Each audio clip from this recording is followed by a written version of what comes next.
Get more done with a cloud-based video calling and presentation solution.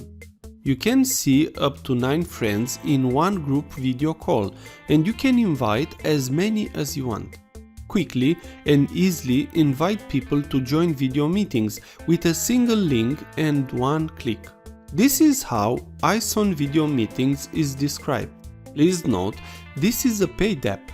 Let's see how to install Eyeson Video Meetings on Android. First, we need to go to Google Play. So open Google Play. On the search above, write Eyeson Video. Now, tap on Search. After you have found the app, just tap on Install and wait.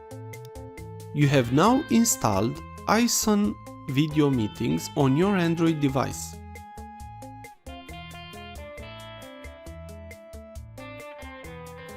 You have now installed Eyeson Video Meetings on your Android device. After the install is complete, just tap on Open. Your new app is ready to be used. If this was useful, please like, share and subscribe. Also, if you have any questions, please ask them on the comments area below.